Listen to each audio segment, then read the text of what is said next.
Las verdaderas aventuras del siglo XX. Historias que emocionaron al mundo. Espías en el cielo.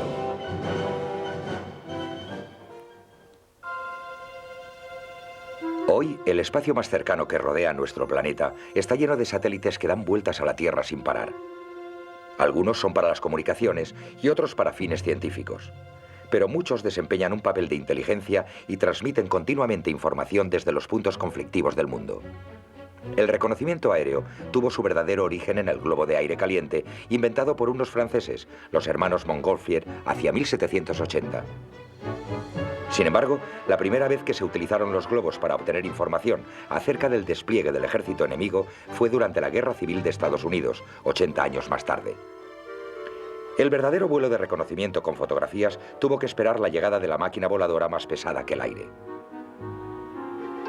Fue Wilbur Wright, uno de los dos hermanos que en diciembre de 1903 habían realizado el primer vuelo en aeroplano, la primera persona que se llevó una cámara en un vuelo.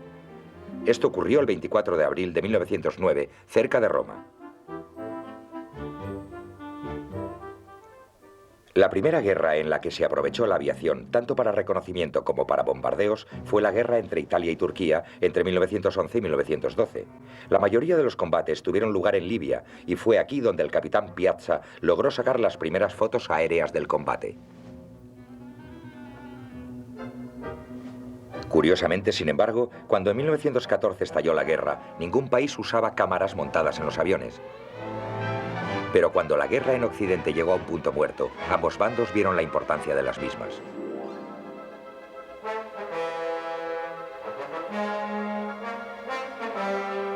Una de las principales ventajas de las fotografías aéreas era la de mantener los mapas al día.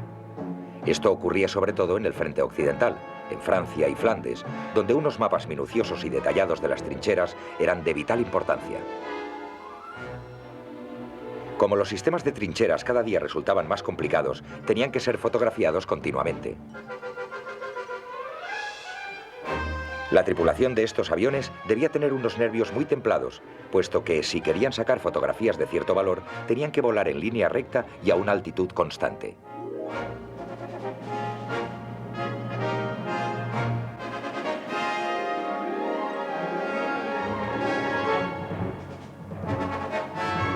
Las tripulaciones se enfrentaban a dos amenazas en especial. La primera procedía de los cañones antiaéreos, a los que les resultaba relativamente fácil hacer blanco en aviones de reconocimiento con fotografía aérea. Lo conseguían lanzando una cortina de fuego a través de la cual tenía que pasar el avión, a menudo con resultados tremendos.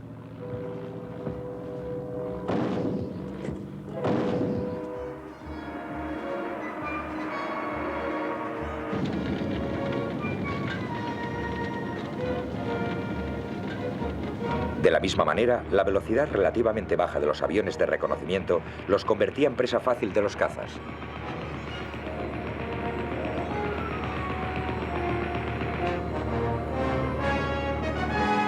Por este motivo era necesario que llevaran una escolta fuerte, sobre todo si se internaban mucho en cielo enemigo.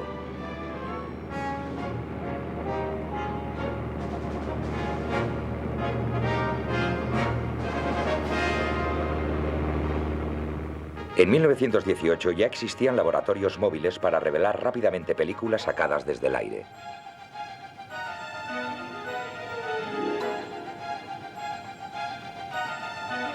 Cuanto antes las revelaran, más reciente y más valiosa sería la información ofrecida por las fotografías. Lo cierto es que al final de la guerra, la información conseguida con las fotografías aéreas había llegado a ser muy eficaz, tal y como muestra esta película de la Real Fuerza Aérea Británica.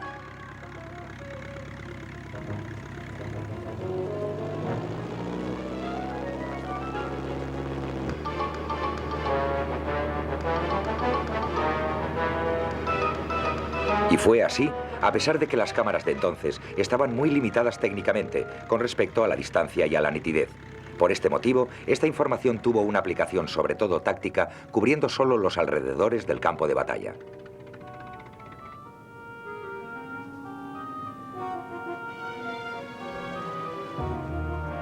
No obstante, las técnicas desarrolladas proporcionarían la base de la fotografía aérea moderna, sobre todo para llevar a cabo estudios cartográficos. Este sistema se aplicaba para la cartografía, tanto para uso civil como militar, y muy pronto se convirtió en el método principal para mantener al día los mapas.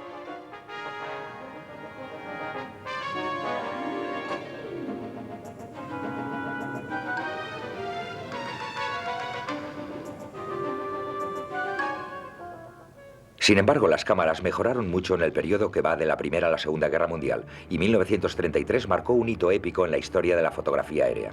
Un oficial británico, el coronel Storker, sacó las primeras fotografías aéreas de la montaña más alta del mundo, el Everest.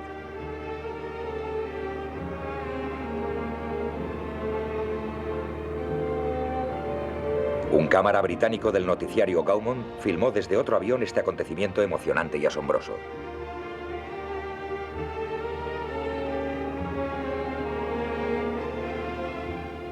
En aquel entonces, Hitler ya ostentaba el poder en Alemania y estaba decidido a convertirla de nuevo en una potencia militar.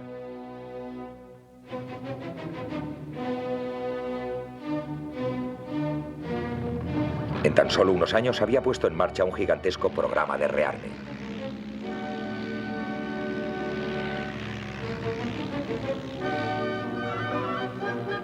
Los franceses trataban de controlar las defensas alemanas en el Rin, y la mejor forma de hacerlo era a través de los vuelos de reconocimiento con fotografía aérea.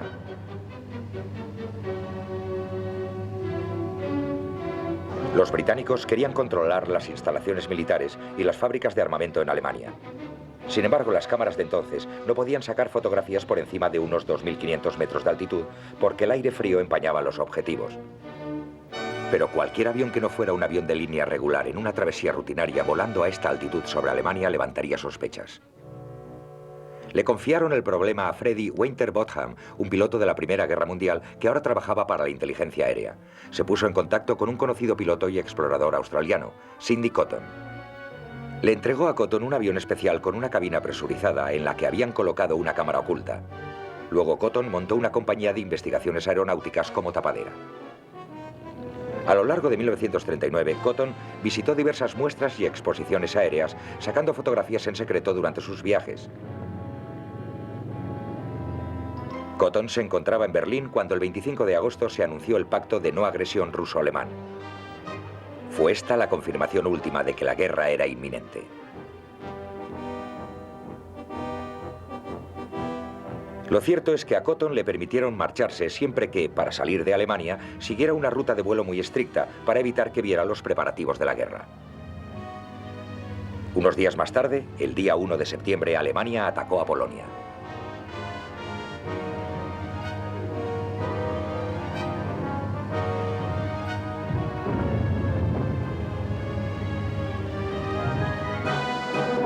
Con la ayuda de fotógrafos aéreos se localizaron blancos de precisión para los aviones de bombardeo en picado Junkers Ju-87 Stuka.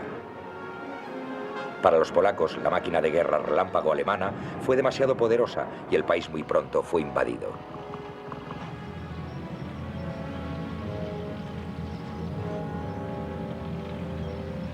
Las primeras salidas de la Real Fuerza Aérea durante la guerra fueron hechas por aviones de reconocimiento con fotografías aéreas Bristol Blenheim.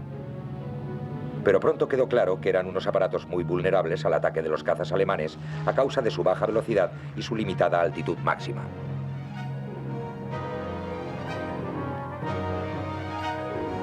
Por lo tanto, era necesario un avión de reconocimiento más eficaz. La respuesta fue el caza más moderno de Gran Bretaña, el Spitfire, pero al principio solo pudieron conseguir 2. Estos Spitfire, que llevaban cámaras en vez de ametralladoras, volaban a una altitud de 10.000 metros o más. También eran muy rápidos y por lo tanto podían sobrevolar territorio enemigo con un mínimo riesgo.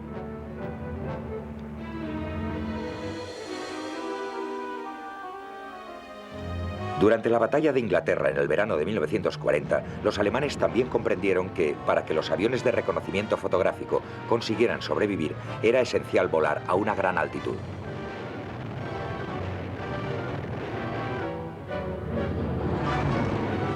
Por lo lo tanto, en agosto de 1940, la Luftwaffe empezó a utilizar en los cielos de Gran Bretaña el Junkers 86P.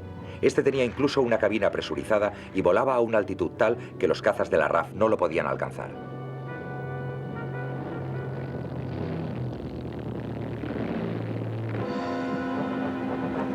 Mientras tanto, los aviones de fotografía aérea de la RAF controlaban en puertos del Canal de la Mancha y del Mar del Norte una concentración de barcazas para una invasión.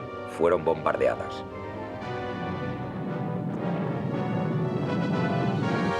El posterior bombardeo sobre Gran Bretaña obligó a la unidad fotográfica aérea de la RAF a trasladarse de su base en las afueras de Londres a una cercana a la ciudad universitaria de Oxford. Este sería su hogar durante el resto de la guerra.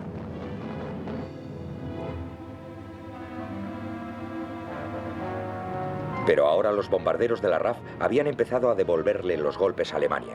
Fue este el comienzo de una ofensiva que duraría hasta el final de la guerra en Europa.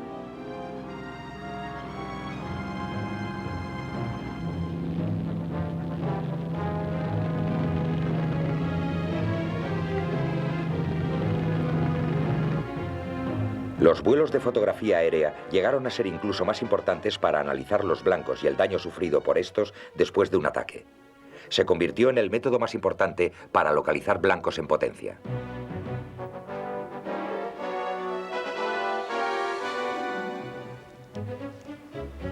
Sin embargo, los pilotos de los vuelos de fotografía aérea se enfrentaban a unos retos muy especiales. Para llevar el menor peso posible, los Spitfire no solo no llevaban armas, sino que tampoco radios, lo que significaba que en cuanto despegaban, se quedaban completamente solos. Los vuelos a menudo duraban 4 o 5 horas. Los conocimientos de navegación de los pilotos tenían que ser los mejores y no era fácil conseguirlos entre los estrechos límites de la carlinga de un Spitfire.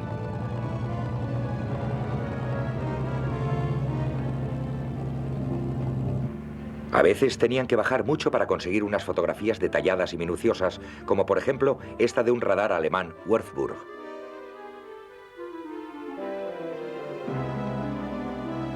Sin embargo, las cosas mejoraron cuando entró en servicio una versión para vuelo de fotografía aérea del muy versátil cazabombardero Mosquito. Capaz de volar a casi 660 km por hora y con un alcance de más de 3.800 km, no había lugar ahora en el Tercer Reich que estuviera a salvo de sus curiosos ojos. También llevaba un navegante que le quitó al piloto gran parte del peso que éste llevaba sobre los hombros.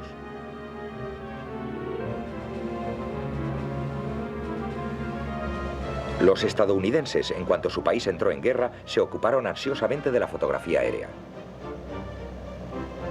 Con este fin, en el verano de 1942, enviaron a Gran Bretaña un grupo de bombarderos B-17 y cazas P-38 Lightning modificados.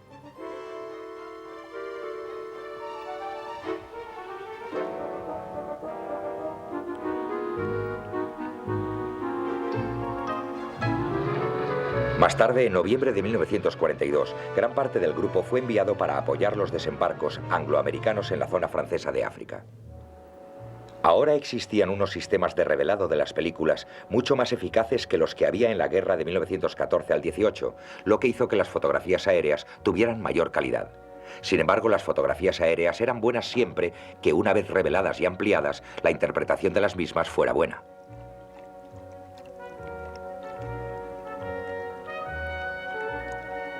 El principal instrumento que se usaba era el estereoscopio, a través del cual las fotografías adquirían un aspecto tridimensional. Sin embargo, los fotointérpretes necesitaban mucho entrenamiento para conseguir localizar con eficacia detalles de interés y necesitaban tanto una buena memoria como una vista excelente para distinguir lo inusual, tal y como demuestra este intérprete fotográfico de la RAF. Acuérdese lo que vimos hace unos 3 meses, un lugar pequeño donde no pasaba nada, solo un bosque. Aquí está. Se ven pequeños apartaderos, un bosque sin nada, casi no hay tráfico, no hay barcazas, nada. Pero mire ahora, completamente diferente, unos apartaderos enormes, depósitos de combustible en fila a lo largo de estas vías de ferrocarril.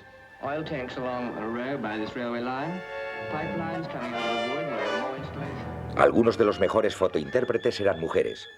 Una de ellas era Constance Barbington Smith, que aquí vemos trabajando en el documental británico Blanco para esta noche de 1941.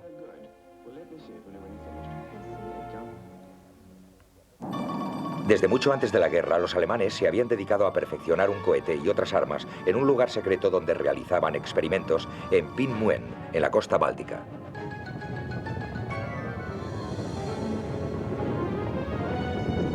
Las cosas no siempre habían marchado bien.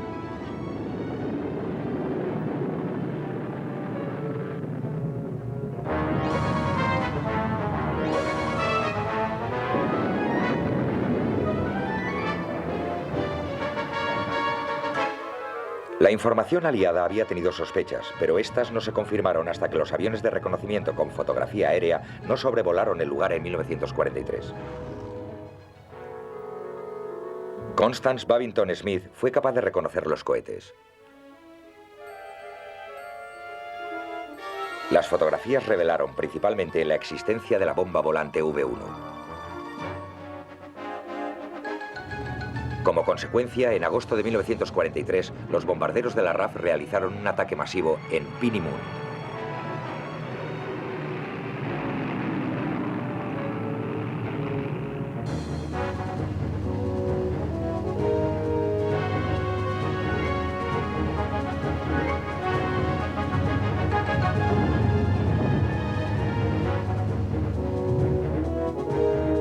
Los daños producidos retrasaron varios meses el programa de la V1.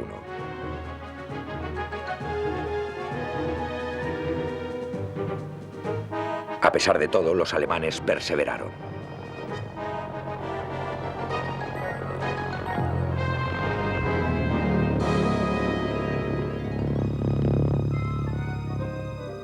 Más tarde, las fotografías aéreas localizaron unas rampas de lanzamiento de la V1 que los alemanes estaban construyendo en el norte de Francia apuntando a Gran Bretaña.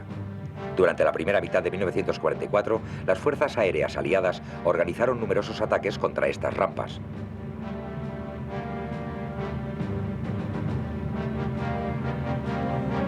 Destrozaron unas cuantas.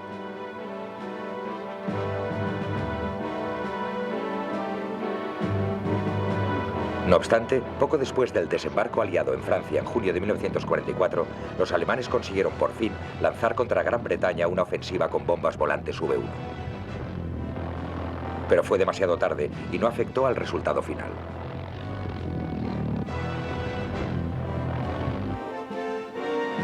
Constance Babington Smith también desempeñó un papel muy importante al identificar el avión cohete alemán Messerschmitt 163 Comet.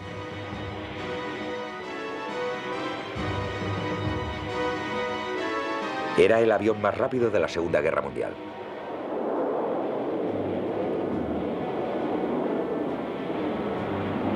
Capaz de subir a una altura de 10.000 metros en 90 segundos.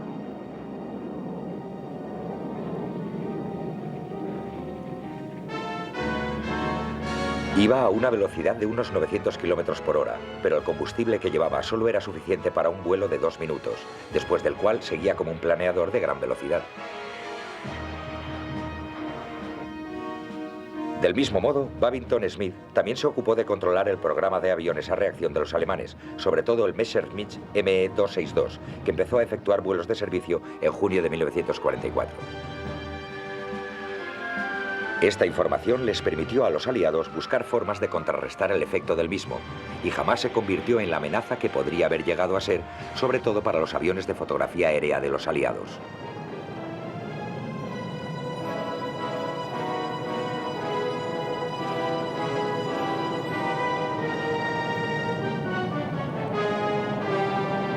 La fotografía aérea desempeñó un papel importante en el desembarco de Normandía en junio de 1944, sobre todo al localizar detalles de las defensas alemanas.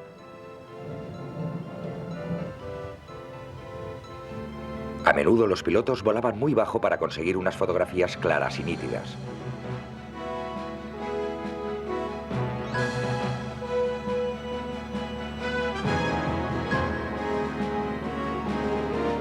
Esta información sirvió para asegurar el éxito del desembarco.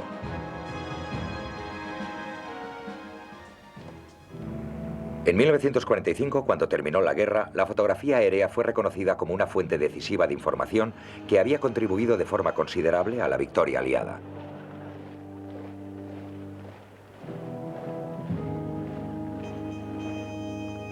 Se convertiría también en un arma clave de la Guerra Fría, que después del final de la Segunda Guerra Mundial oscureció al mundo a lo largo de los 45 años siguientes, sobre todo en los cielos de la Europa dividida.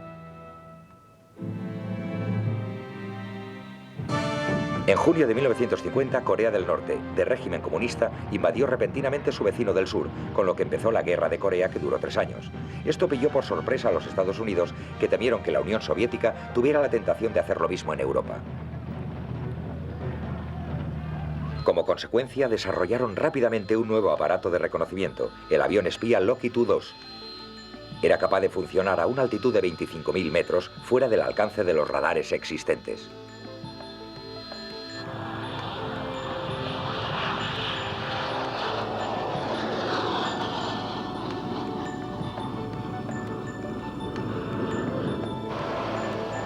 Con mucha discreción, los U-2 empezaron a realizar con regularidad vuelos sobre la Unión Soviética y sus aliados en Europa del Este.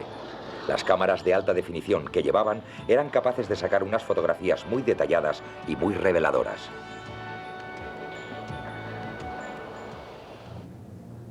Sin embargo, el 1 de mayo de 1960, los rusos anunciaron que habían derribado un U-2 que sobrevolaba su territorio y que habían capturado al piloto, el capitán Gary Powers. Mostraron por televisión los restos del avión y del equipo.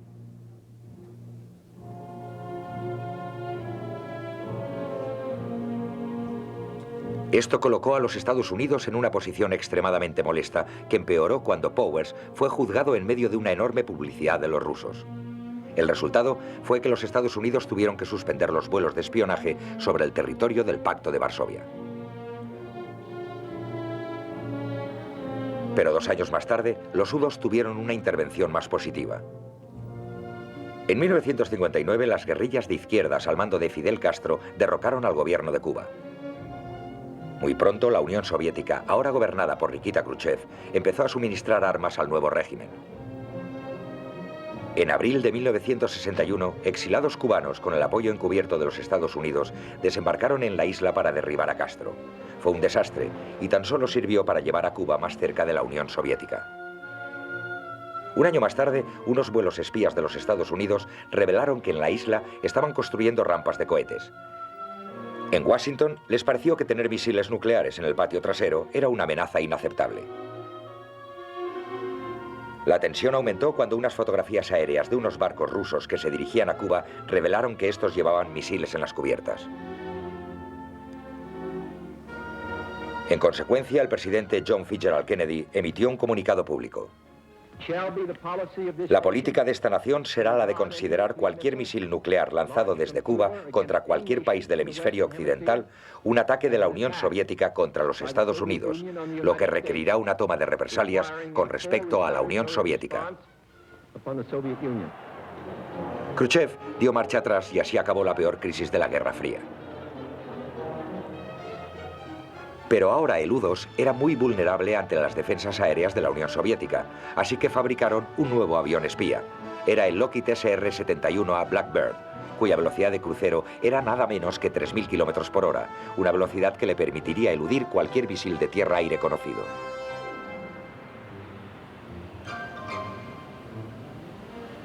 Sin embargo, la fotografía aérea sobre el campo de batalla había llegado a ser bastante cara.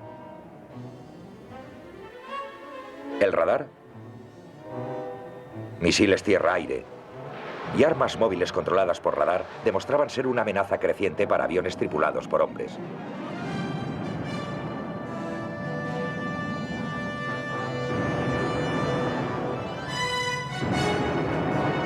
Una solución fueron los vehículos dirigidos por control remoto, con alas fijas y rotatorias, así como cohetes.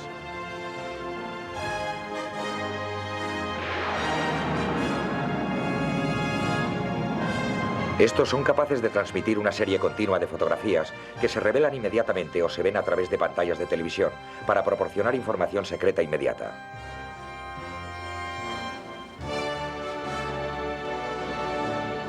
Sin embargo, a pesar de estos adelantos y de la creciente utilización de satélites, la tecnología Stealth, que le permite a un avión eludir el radar, le ha proporcionado al avión de reconocimiento pilotado por un hombre una nueva vida.